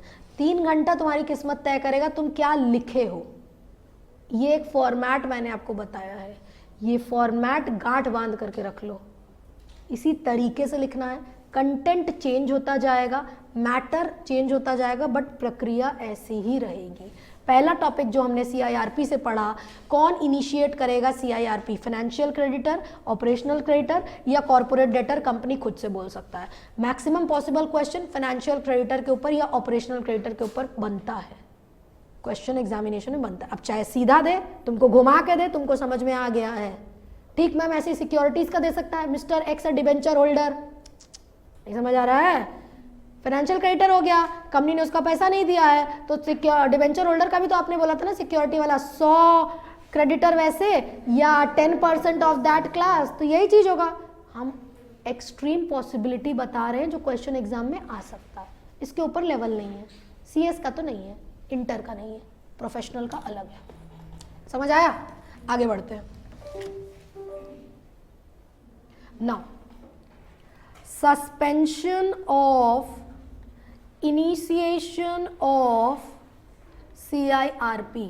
सुनना भाई, ये जो कोविड-19 पैंडमिक की सिचुएशन आई थी, लोगों को यही नहीं पता था कि जिएंगे कि नहीं जिएंगे, तो भाई कर्जा बकाया ड्यू तो छोड़ ही दो, काम धाम ठप हो चुका था, लोग कितने लोग अपना बिजनेस धंधा बंद कर दिए थे, बिकॉज देवर बहुत सारी क्राइसिस हो गई थी। तो ये जो CIRP की प्रक्रिया थी ना भाई, इसको बोला गया, इसको ये बताया गया as per insolvency bankruptcy code के तहत कि भाई कोविड-19 की सिचुएशन का ना केवल इंसान के ऊपर, मार्केट के ऊपर, इकोनॉमी के ऊपर बहुत बुरा असर पड़ा है, तो उस दौरान कोविड-19 के समय के दौरान सस्पेंड किया गया था। सस्पेंड मतलब किसी भी कंपनी के खिलाफ ये CIRP की प्रक्रिया नहीं चलेगी, यही बात यहाँ पे बोली गई थी कि भाई आपको पता ही नहीं जियोगे कि नहीं जियोगे, कंपनी ने पैसा नहीं दिया तो आप उसके खिलाफ CIRP की प्रक्रिया नहीं इनिशिएट कर सकते हो।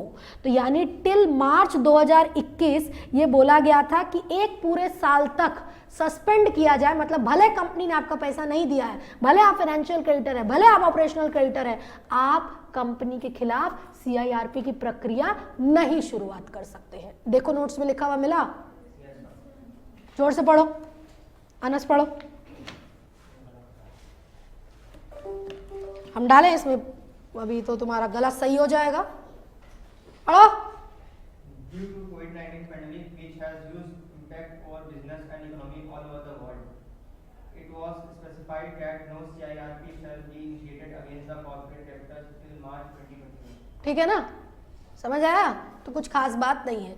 तो मैम इस पे भी क्या क्वेश्चन अगर आ सकता है तो ऐसी डेट दे देगा तुमको 2021 जनवरी की या फरवरी की दे देगा और बोलेगा कि इस कंपनी ने XYZ ने पैसा नहीं चुकाया है तो इसके खिलाफ CIRP की प्रक्रिया। तो आप डेट्स देखेंगे और ये तय करेंगे कि भाई साहब अगर ये उस समय के सिचुएशन में, कोविड-19 वाले सिचुएशन में था, तो इसके खिलाफ कोई भी CIRP की प्रक्रिया नहीं चलेगी। मैम आंसर लिखने का तरीका as per the provisions of CIRP, जो चैप्टर पढ़ रहे हो वही चैप्टर में प्रोविजन आएगा, ठीक है भाई। Suspension of CIRP procedure during pandemic situation, any company which is during the pandemic situation is unable to pay its debt, no proceeding will be carried on against it. Second para, in the given case XYZ ABC जो भी company का नाम दिया है उसने अगर पैसा नहीं चुकाया है तो उसके खिलाफ उस समय सस्पेंड हुआ जाएगा। समझ आ रहा है जो हम बोल रहे हैं? बेहतर। Time limit of CIRP। Ma'am आपने बोला ना एप्लीकेशन किसको करेंगे, तो मैम एडजुडिकेटिंग अथॉरिटी ये मामले को कितने दिन के अंदर फरिया देगा? 180 दिन के अंदर। मैम अगर नहीं फरियाया पाया तो और 90 दिन ले लो, और 90 दिन ले लो, बेसिकली 90 दिन और ले लो, पर 330 दिन के अंदर ना ऑर्डर तो पास कर देना पड़ेगा। मतलब अगर 5/12/2022 को एप्लीकेशन किया गया, एडमिट भी कर लिया CIRP ने कि हाँ ठीक है इसके खिलाफ CIRP की प्रक्रिया होगी, तो 5/12 से 180 दिन के अंदर उस कंपनी का डिसीजन दे दो, और टाइम चाहिए 90 दिन और ले लो, पर 330 दिन के अंदर से ज़्यादा डिले तो तुम एडजुडिकेटिंग अथॉरिटी नहीं करोगे। 180 + 90 मत करना, वो 330 नहीं आएगा। तो कोई बच्चा ऐसे जोड़ रहा है 180 + 90 330, हम कब बोले जोड़ने? हम बोले 180 दिन के अंदर CIRP का प्रक्रिया जो भी है उसका ऑर्डर एडजुडिकेटिंग अथॉरिटी दे देगा। मैम नहीं दे पाया 90 दिन और ले लेगा, एक्सटेंशन अलाउड है, पर 330 दिन के अंदर जो कि है उसमें तो मैंडेटरी है कि CIRP की प्रक्रिया कंप्लीट हो जानी चाहिए। लिखा हुआ मिला? लिखा हुआ मिला? ऑलराइट, चीज़ें समझ में आ रही हैं? मान के चलो, हम पहले भी तुम लोगों को बोले हैं, हो सकता है शुरुआत में आपको चीज़ें टफ लगे, क्लास के एंड तक हम घोल के पिला देंगे, मेरी जिम्मेदारी। तो भरोसा रखो, सोचो क्या हो सकता है अभी टफ लग रहा हो, अभी तो कुछ हम टफ बताए नहीं हैं, हो सकता है टफ लगेगा, बट चैप्टर के आखिरी में हम बोल बोल के रिवाइज करा के आप लोगों को पूरा चीज़ रटवा भी देंगे। समझना पहले बहुत ज़रूरी है, बिना समझे तुम नहीं लिख सकते हो। मैनेजमेंट का पेपर नहीं है कि तुम लॉ अपने मन से लिख दोगे, यू कांट राइट इट। सुनो, बोल बेटा।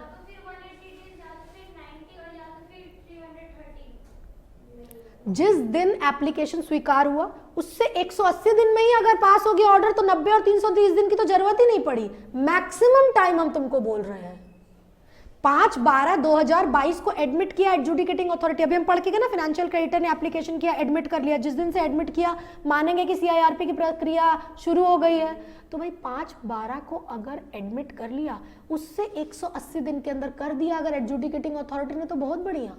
नहीं कर पाया तो 90 दिन और ले लेगा, तो भी नहीं कर पाया तो 330 दिन के अंदर तो उसको मैंडेटरी कंप्लीट करना पड़ेगा वो प्रोसेस, मैक्सिमम टाइम है वो। ठीक है बेटा?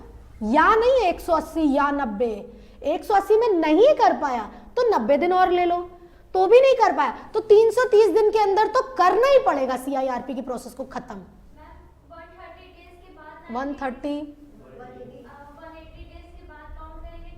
हाँ 180 डेज में नहीं किया तभी तो एक्सटेंशन होगा 90 डेज का। ठीक है? मैक्सिमम 330 दिन, फिर 330 नहीं है, मैक्सिमम 330 डेज है, मैक्सिमम है ना। एक शब्द है मोराटोरियम, इसके ऊपर शॉर्ट नोट्स आता है एग्जाम में, सीधा पूछता है, कोई दिक्कत नहीं देगा। सुनना मेरी बात। मोराटोरियम, ए तुम लोग उधर समझ में आ रहा है? रिधिमा, मेघना, have you people attended the class? यहाँ पे अटेंड किया इन लोगों ने? कौन बोला रे? साहब लड़की लोग का पूरा डिटेल भाई खाता तुम्हारे पास, तो बोल तो रहा है, तो रहा दोस्ती बोल रहा है। मेघना, अनस आपने क्लास, मेघना, रिधिमा आपने क्लास किया है? समझ आ रहा है ना? नहीं आएगा तो yes ma'am I understand, very good, बहुत बढ़िया बहुत बढ़िया। रिधिमा भी बहुत बढ़िया, ओके ठीक है। आगे बढ़, हो गया तुम लोग का पंचायती, पढ़ भी लो। सुनो, मोराटोरियम का मतलब क्या होता है? मोराटोरियम का मतलब होता है भाई साहब, वो थम गया वाला नहीं होता, शाहरुख खान की मूवी टाइप होता है, थम गया है आसमान और थम गया वाला टाइप, वही होता है। मैम थम गया लिख के आएंगे, थम गया मतलब समझाने के लिए, मतलब किसी कंपनी के खिलाफ अगर CIRP की प्रक्रिया प्रारंभ हो गई है, बाकी सारी प्रक्रिया थम जाएगी, रुक जाएगी। ओ कैसे रुक जाएगी? मैम हो सकता है XYZ कंपनी के खिलाफ CIRP की प्रक्रिया प्रारंभ हो गई, तो XYZ के खिलाफ अगर कोई कोर्ट कचहरी में मामला गया या कोई मामला पहले से चल रहा था, उस सब ना थम जाएगा। मोराटोरियम का मतलब थम गया है सब कुछ। क्या थम गया है? कोर्ट कचहरी का मामला, कोई नया प्रोसीडिंग नहीं उस कंपनी के खिलाफ होगा, जो पेंडिंग भी था वो भी अभी रुक गया है। मैम XYZ लिमिटेड अपना एसेट को ट्रांसफर नहीं कर सकता है क्योंकि तुम अभी CIRP के धारा में हो, तुम्हारा कॉर्पोरेट इंसॉल्वेंसी रेजोल्यूशन प्रोसेस। आप अपने एसेट को एनकम्बरेंस, गिरवी नहीं रख सकते, एलिनेट, डिस्पोज या सेल ऑफ नहीं कर सकते हैं, रोक है। मतलब रोक है। मोराटोरियम शब्द का मतलब समझाने के लिए तुम लोग को बोल रहे हैं, अंग्रेजी पढ़ाएंगे तो हमको क्या जाएगा, समझ में कम आएगा, इसलिए हिंदी में बता के तब इंग्लिश पढ़ा रहे हैं। Moratorium means basically a kind of a stay order type कह सकते हैं मैम। हाँ, ऑर्डर कोर्ट का नहीं है बट हाँ रुक गया है basically during the CIRP procedure. और कोई बात मैम? हाँ मैम, हो सकता है हमने कोई जमीन या कोई फैक्ट्री ली थी, कोई लैंड लिया था, अब जो ओनर है अब वो भी अपना रिकवरी नहीं कर सकता है। ओ, लीज पे दिया था XYZ को, पर अभी तुम अपना सिक्योरिटी को एनफोर्स नहीं कर सकते। क्यों नहीं कर सकते? क्योंकि XYZ के खिलाफ CIRP की प्रक्रिया प्रारंभ है। समझ आ रहा है? ओके मैम, पर इस CIRP की प्रक्रिया के दौरान नेसेसरी सर्विसेज जो की है वो सब प्रोहिबिट नहीं की जाएगी। मतलब बिजली, पानी, मटेरियल, रॉ मटेरियल, फटीरियल वगैरह वो सब प्रोवाइड होगा कंपनी को। हाँ, CIRP की प्रक्रिया प्रारंभ हुई है, जरूरी थोड़ी कंपनी बंद हो जाए। माल बनाएगी नहीं, बेचेगी नहीं तो पैसा कैसे चुकाएगी? ओ, जरूरत की चीजें अलाउड है हाँ, पर ये सब मामला अलाउड नहीं है। नहीं, समझ आया? समझ आ गया मोराटोरियम का मतलब? मोराटोरियम का मतलब अगर आपकी कंपनी के खिलाफ CIRP की प्रक्रिया या प्रोसीडियर प्रारंभ हो चुकी है, स्टार्ट हो चुका है, तो प्रोहिबिट किया गया है, रोका गया है क्या? ये सारे ट्रांजैक्शन। क्या ट्रांजैक्शन? उस कंपनी के खिलाफ कोई कोर्ट कचहरी में केस नहीं करेगा, कोई पेंडिंग कोर्ट कचहरी में मामला था तो उस पर रोक लगाया गया है। कंपनी अपने एसेट को ना तो बेच सकती है, ना गिरवी रखेगी, ना एलिनेट करेगी। कंपनी ने अगर कोई जमीन लीज पे ली हुई है तो ओनर भी कंपनी को नहीं बोलेगा कि इसको खाली कर या लीज को खाली कर, टर्मिनेट कर, क्योंकि अभी CIRP की प्रक्रिया चल रही है। पर जरूरी सामान जो कि है, मटेरियल वगैरह हो गया, सप्लाईज वगैरह हो गया, बिजली पानी वगैरह हो गया, उनके ऊपर रोक नहीं लगाया गया है। पढ़ लो अब नोट्स में, देखो जरा क्या लिखा है। अब ज्यादा केक वॉक लगेगा। ओनर मतलब वो ओनर जिस लैंड में उनकी फैक्ट्री लीज पे लिया है हाँ।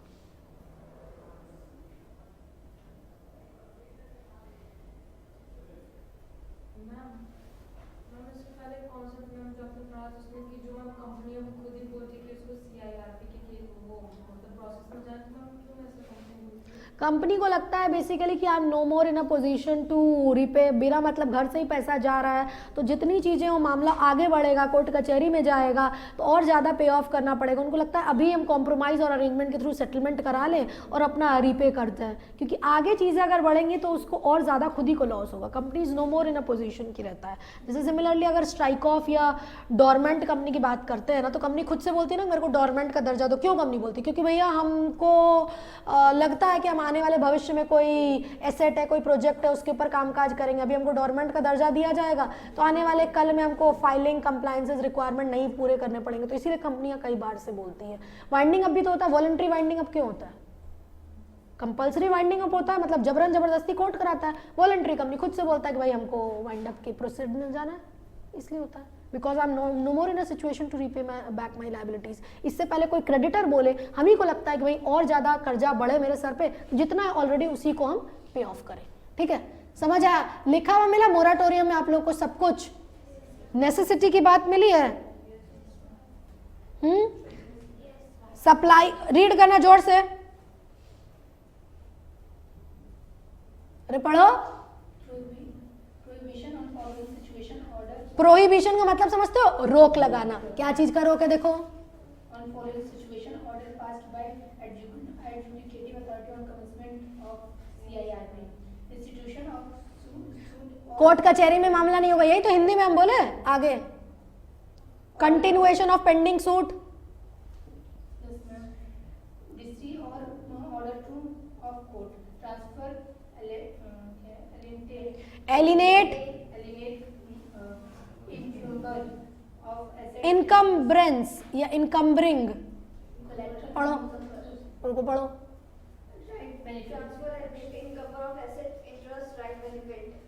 मतलब आप ना ट्रांसफर कर सकते हो, ना एलिनेट कर सकते हो, ना इनकम्बर कर सकते हो अपने एसेट को। आगे Action to foreclose any security interest by corporate debtor in respect of property.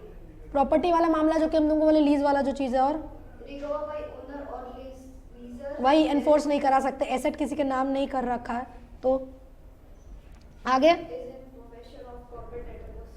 Supply of essential commodity लिखा है, सप्लाई लिखा है कि नहीं लिखा है? Yes.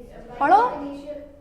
Essential goods or services shall not be terminated और suspended during moratorium period.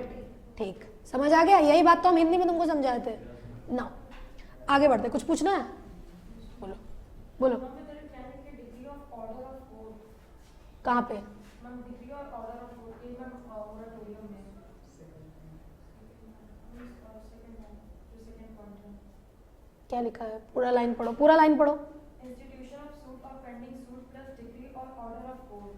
Court का डिसीजन या मामला जो भी है अभी रोक दिया जाएगा।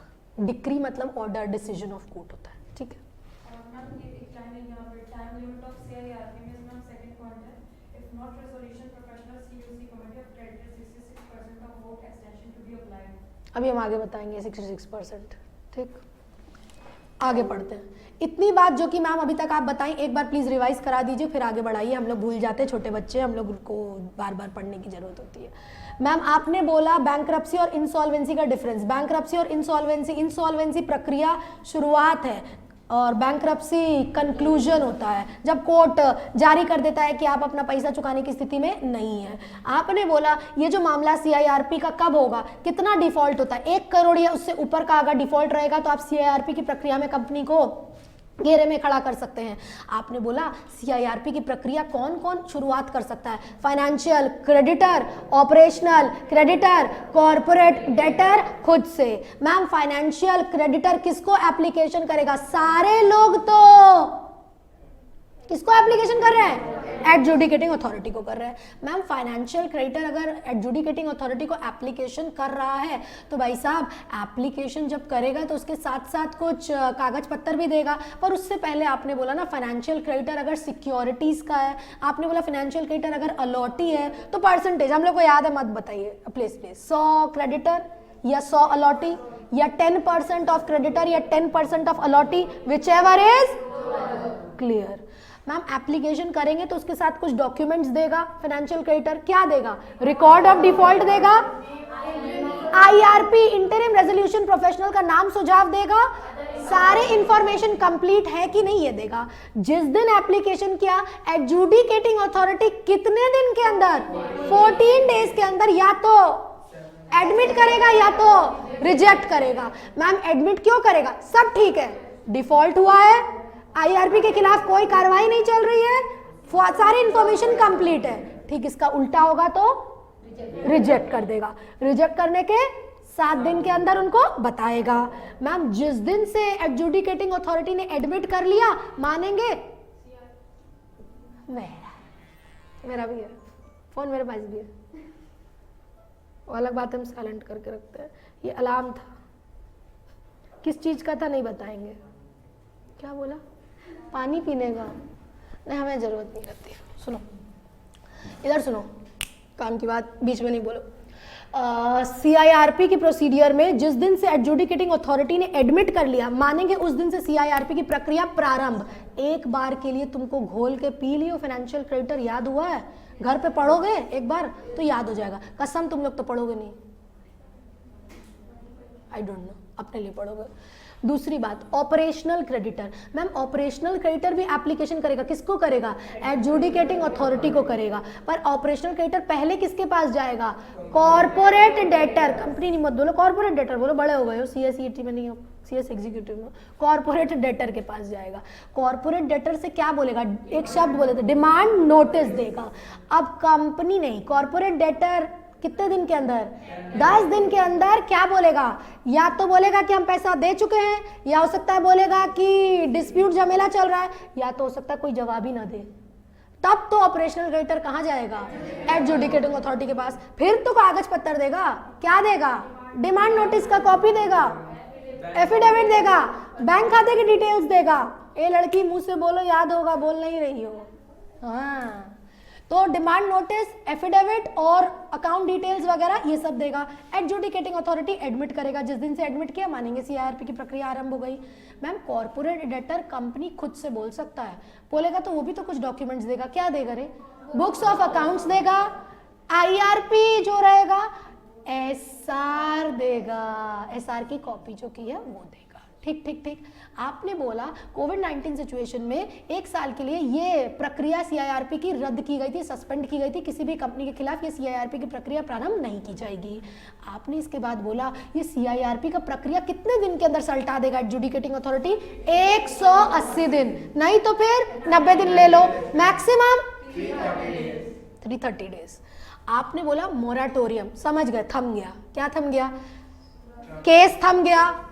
ट्रांसफर एलिनेट इनकम्बर नहीं करोगे, कोई सिक्योरिटी को इन्फोर्स भी नहीं कर सकता है, कोई जो लेसर है वो भी इन्फोर्स नहीं कर सकता। पर सुनिए ना, नेसेसरी गुड्स और सर्विसेज की सप्लाई तो करेगा ना? बिल्कुल करेगा, बिल्कुल करेगा, बिल्कुल करेगा।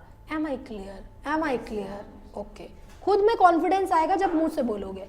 नाउ आगे बढ़ते हैं। पब्लिक अनाउंसमेंट, ये टॉपिक लिखा हुआ है?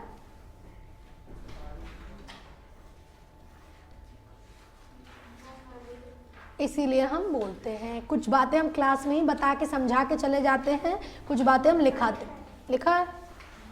लिखा है, बताओ बताओ।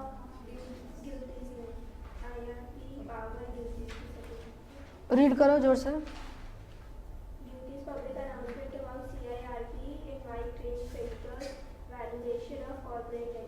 नहीं ये नहीं है, ये नहीं है, हम लिखाएंगे इसको। सुनना पहले मेरी बात, सुनो सुनो सुनो। पब्लिक अनाउंसमेंट, पब्लिक अनाउंसमेंट, भाई कंपनी का सीआईआरपी की प्रक्रिया हो रही है तो लोगों को भी तो पता चले। लोग पैसा लगाते हैं कंपनी में, उन लोगों को पता नहीं चले कि कंपनी का सीआईआरपी की प्रक्रिया में प्रारंभ हो रही है। तो मैम ये आवश्यक है किसके लिए? ये किस लिए बंदा है? यही सब काम करेगा। इंटरिम रेजोल्यूशन प्रोफेशनल, ये क्या करता है? मैंडेटरी पब्लिक अनाउंसमेंट करता है। भाई XYZ कंपनी सीआईआरपी की प्रक्रिया में है, अच्छा, अथॉरिटी का नाम जिसके तहत ये इनकॉर्पोरेटेड है।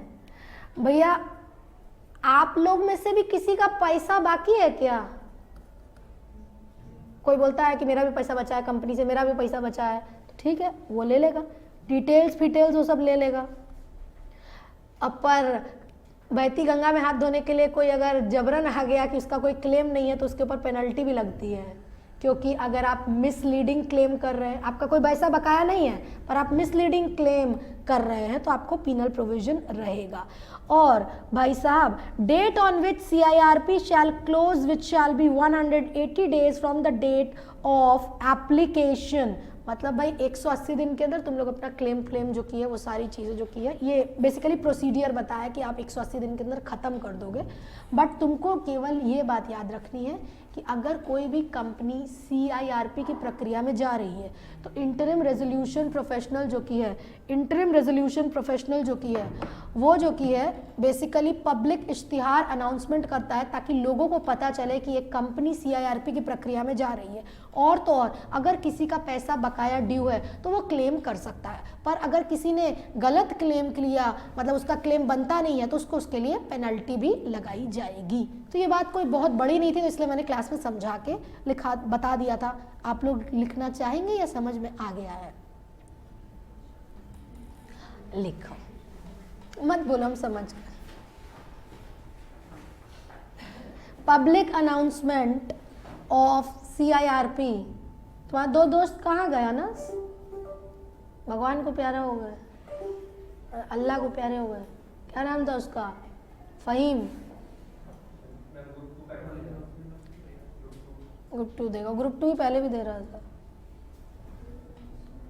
मई में दे रहा, ये जून में दे रहा है, दिसंबर में, अच्छा उसका तो दिसंबर ही ड्यू था। चलो क्या हेडिंग लिखा है? Public announcement of CIRP, public announcement of CIRP. It is mandatory for IRP, it is mandatory for IRP. एक खुशी की बात, आपको मॉड्यूल से कुछ नहीं पढ़ना रहेगा, पहले भी हम बता चुके हैं, notes would be sufficient. It is mandatory for IRP to make public announcement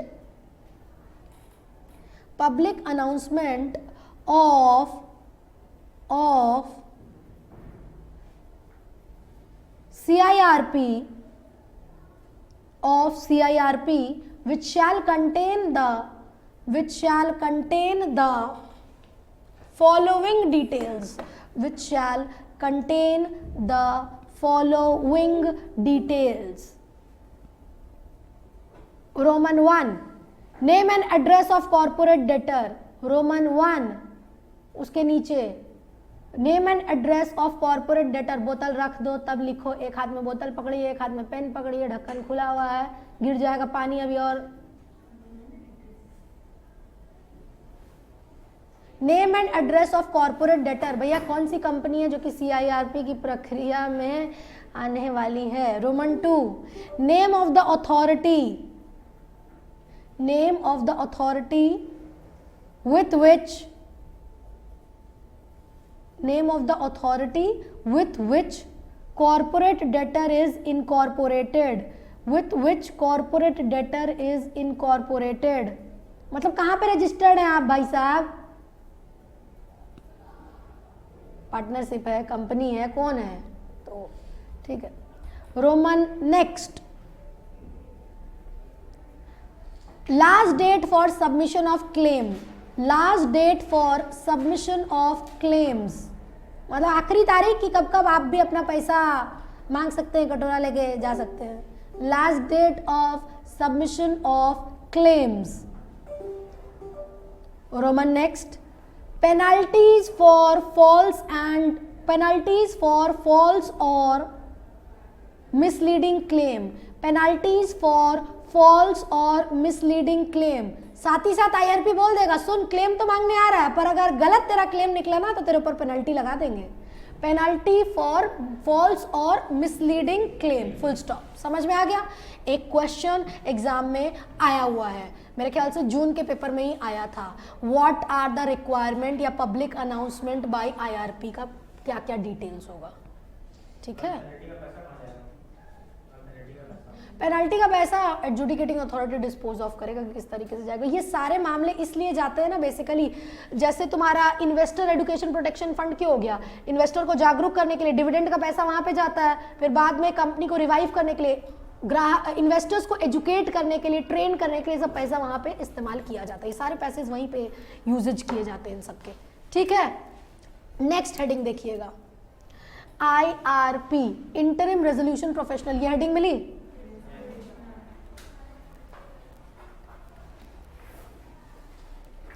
हम आपको पहले भी बोले थे कि अगर फाइनेंशियल क्रेडिटर या कॉर्पोरेट डेटर कोई भी एप्लीकेशन करता है एडजुडिकेटिंग अथॉरिटी को तो वो IRP का नाम सुझाव देते हैं. नोट्स में देखे हो? ऑपरेशनल क्रेडिटर में हम IRP की बात नहीं बोले थे. तो मैम फाइनेंशियल क्रेडिटर या कॉर्पोरेट डेटर एक IRP का नाम सुझाव देता है, मतलब रेजोल्यूशन प्रोफेशनल जो कि काम को आगे लेकर के बढ़ाएगा. ठीक है. तो ऑपरेशनल क्रेडिटर के ऊपर मैंडेटरी नहीं है, वो अगर नाम सुझाव करना चाहे तो कर सकता है, नहीं भी करे तो कोई दिक्कत नहीं है, पर ये लोग के ऊपर तो मैंडेटरी है. ठीक है ना. अगर ये जो ऑपरेशनल क्रेडिटर ये इंटरिम रेजोल्यूशन प्रोफेशनल होता है, अब ये क्या करेगा? ये इंटरिम रेजोल्यूशन प्रोफेशनल ना उस कंपनी XYZ लिमिटेड का ना पूरा एसेट फैसेट को अब मैनेज करेगा, पूरा एसेट वैसेट को अभी मैनेज करेगा. मतलब डे टू डे काम काज अफेयर्स को अपने हाथ में ले लेगा, बिल्कुल अपने हाथ में ले लेगा ना. अब इसकी ड्यूटी या जिम्मेदारी क्या होती है IRP की? IRP की ड्यूटी या जिम्मेदारी होती है बेसिकली पब्लिक अनाउंसमेंट, जो कि अभी हम लोग ऊपर पढ़ के गए. पब्लिक अनाउंसमेंट करता है ना कि ये फलानी कंपनी जो कि इस दिन से CIRP की प्रोसेस में है, किसका किसका क्लेम है वो सब दे सकते हैं. लास्ट डेट बताता है, पेनल्टी बताता है, कहाँ पे रजिस्टर्ड है कंपनी, ये सब बताता है. ठीक. Invite claims. ठीक. Valuation of corporate debtor. भाई कंपनी का कितना पैसा है, कितना एसेट वैसेट है, सब वैल्यूअर ही तो वैल्यू करेगा ना, तो ये सब करता है. एक बार IRP को क्लेम्स मिल गया, क्लेम्स मिल गया मतलब कर्जदार लोग बोले कि मेरा भी पैसा बाकी है, मेरा भी पैसा बाकी है. ठीक है. IRP क्या करेगा? ऐसे ही सबको थोड़ी ना दे देगा, वेरीफाई करेगा कि हाँ तेरा पैसा सही में बनता है कि नहीं बनता है. With in 21 days of commencement of CIRP ये एक कमिटी ऑफ क्रेडिटर बनाता है। कौन बनाता है? IRP बनाता है। 21 दिनों के अंदर 5 तारीख को अगर कंपनी के खिलाफ CIRP की प्रक्रिया प्रारंभ हुई है, आज से 21 दिनों के अंदर IRP कमिटी ऑफ क्रेडिटर को बनाएगा। अब इसमें कौन होंगे? इसमें कौन से लोग होंगे? मेजरली फाइनेंशियल क्रेडिटर ही होते, इन्हीं का तो मेन पैसा बचा है ना, वो लोग तो मटेरियल सप्लायर वगैरह थे। फाइनेंशियल क्रेडिटर लोग इसमें होते हैं, ठीक है। अब ये बेसिकली मैनेज करेगा और ये सारी चीज़ें करेगा।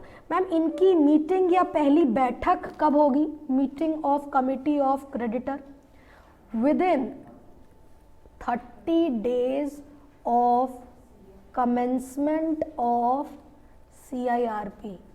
दोबारा बोलेंगे, 3 बार बोलेंगे, 4 बार बोलेंगे, ध्यान से सुनो। आपने बोला IRP मतलब इंटरिम रेजोल्यूशन प्रोफेशनल। भाई फाइनेंशियल क्रेडिटर अगर एप्लीकेशन करता है या कॉरपोरेट डेटर कंपनी भी खुद से एप्लीकेशन एडजुडिकेटिंग अथॉरिटी को ही तो कर रहा है, तो उसमें एक IRP का नाम सुझाव देता है। मैम ऑपरेशनल क्रेडिटर चाहे तो नाम सुझाव दे, चाहे तो ना दे। मैम IRP नियुक्त हो गया, अब IRP की कुछ जिम्मेदारी भी तो होगी, है ना। IRP पब्लिक एडवर्टीजमेंट करेगा, अनाउंसमेंट करेगा। IRP सबसे क्लेम लेगा कि बोलेगा कि हाँ ये बोलता है मेरा पैसा बाकी, ये बोलता है मेरा पैसा बाकी, ये बोलता है मेरा पैसा बाकी, सबको ले लेगा।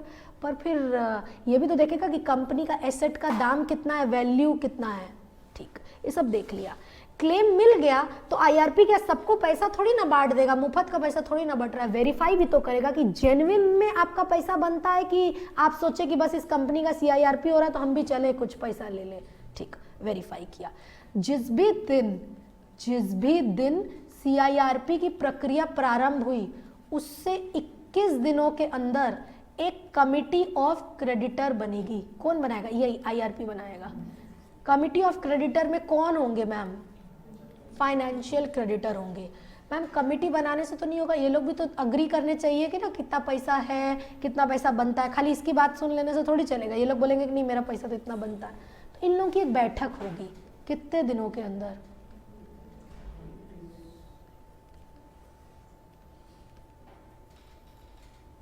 लॉ में फ्रॉम एंड व्हेन बहुत इंपॉर्टेंट है।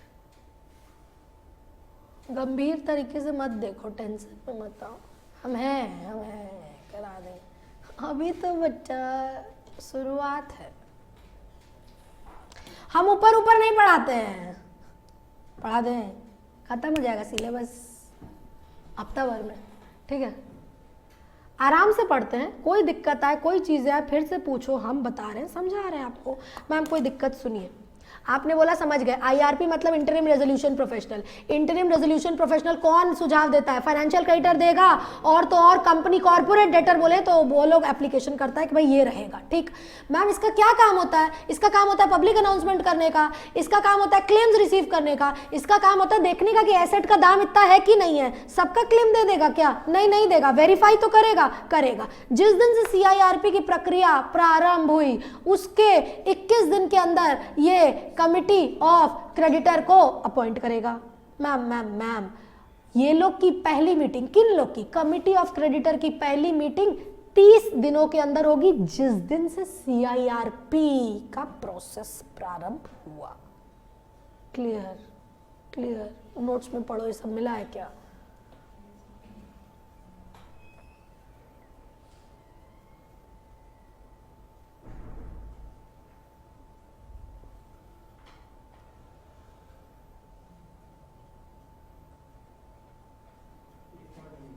कौन सा? बाकी 30 days वाला है, लिख लेना वहीं पे। IRP शैल कंस्टिट्यूट, यही वाला को पॉइंट नहीं है। IRP shall constitute a committee, IRP shall constitute a committee of creditor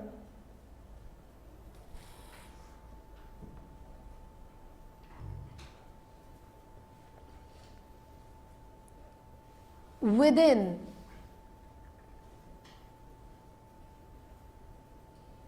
21 days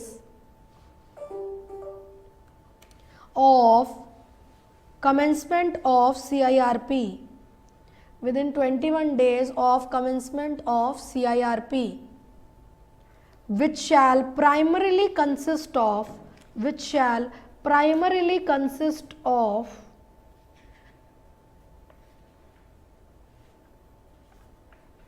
financial creditor.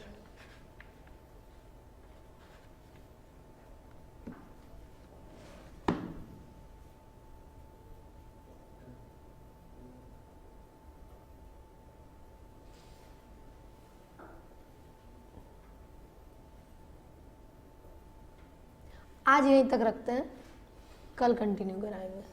ज़्यादा पढ़ लियो, अभी तो आदत डाल लो, 1.5 2 घंटा पढ़ाएंगे वो, ठीक है, रिवाइज करा के। अभी हम बताया ना आगे वाले टॉपिक में पढ़ाएंगे, अभी तो हम बताएंगे नहीं। ये लोग वोट जो करेंगे, बेसिकली जो भी वोटिंग होगी कम से कम इतने परसेंटेज की वोटिंग के द्वारा इनका डिसीजन लिया जाएगा, ठीक। अभी के लिए समझो। एक्सेप्शन ऑफ मॉरेटोरियम ये बोलता है कि भाई मॉरेटोरियम CIRP की प्रक्रिया आपकी कंपनी के खिलाफ प्रारंभ हो चुकी है, आप एसेट ट्रांसफर नहीं कर सकते, बेच नहीं सकते, आपके खिलाफ कोई केस नहीं चल सकता, आपका पेंडिंग सूट के ऊपर भी रोक लगा दिया, आपने कोई जमीन कोई फैक्ट्री ली हुई है लीज वगैरह पे, तो वो भी रिकवर नहीं कर सकता है ओनर। पर उस दौरान आपको मटीरियल की ज़रूरत है, सप्लाई की ज़रूरत है, बिजली पानी की ज़रूरत है, उन सब के ऊपर रोक नहीं है, वो आपको प्रोवाइड किया जाएगा, उनके ऊपर कोई प्रोहिबिशन नहीं है, ठीक। आप लोग इतनी बातें पढ़ करके कल आएंगे, हम कल कंटिन्यू कराएंगे। मेरे ख्याल से 3 क्लास लग जाएगी मेरे को CIRP ही कराने में। पढ़ाएंगे तो आराम से पढ़ाएंगे ताकि कोई भी क्वेश्चन आपका आए, कुछ भी आप अटेंड करने की स्थिति में रहें, क्योंकि इस चैप्टर से अकलौते आपका 12 से 14 मार्क्स का क्वेश्चन आएगा, तो we can not take it on a lighter way. और SBC के पेपर में ये 25 नंबर आपका सिचुएशन और आपका पास होना तय करेगा। 40 नंबर पास मार्क है, बट इस 25 मार्क्स में पार्ट C में आपको 20 लाना है, जैसे कि मैंने लास्ट डे भी आपका बोला है, और आएगा। बच्चे का एग्जेम्पशन आता है, नॉर्मल बच्चा ले आएगा एग्जेम्पशन मतलब 60 दोबारा आपको नहीं देना पड़ेगा। लास्ट बैच में भी एक बच्चा पास होने की स्थिति में नहीं था, कंपनी लॉ नहीं उसका क्लियर हुआ, बट SBC में वो 60 ले आई लड़की, एवरेज बच्ची ही थी। क्योंकि जिस तरीके से हम बता रहे, देखो हर ग्रुप में ना कुछ लूप होल्स होते हैं, कई पेपर सॉलिड होते हैं, कई पेपर लाइटर होते हैं, तो आपको हर ग्रुप में टारगेट करना पड़ेगा। हम पहले भी दिन तुमको बताए थे, ग्रुप 1 तुम्हारा कंट्रोलिंग पेपर SBC रहेगा, मतलब 60 आराम से बच्चा ले आएगा अगर कायदे से इस तरीके से पढ़ करके जाएगा तो। बाकी किसी पेपर में अगर 40-45 भी आया तो ग्रुप टोटल सुधर जाएगा, और तुमको 2 पेपर तो टारगेट करना पड़ेगा। कंपनी लॉ चाह के भी नहीं कर पाओगे, हम बताएंगे, ऐसा हम थोड़ी बोल रहे हैं, बट पेपर थोड़े से ग्रीक में नहीं आते हैं, इंग्लिश में ही आते हैं। बच्चा अगर पढ़ के जाता है, बच्चे कंपनी लॉ में भी 60 आता है, ऐसा नहीं है, तो पढ़ने के ऊपर डिपेंड है। हाँ, ईजियर लेवल अगर होता है ना, एक बच्चा बोलता है कि मैम ये टफ है थोड़ा सा, ये सब्जेक्ट थोड़ा ईजी है, तो ये इजी है अभी तक में, तो तुम लोग क्या सोचो ABCD थोड़ी पढ़ाएंगे हम यहाँ पे, मतलब लेवल अगर हम बात करें तो दैट इज ओके, ठीक है। मिलते हैं कल आप लोगों के साथ। Thank you for the day.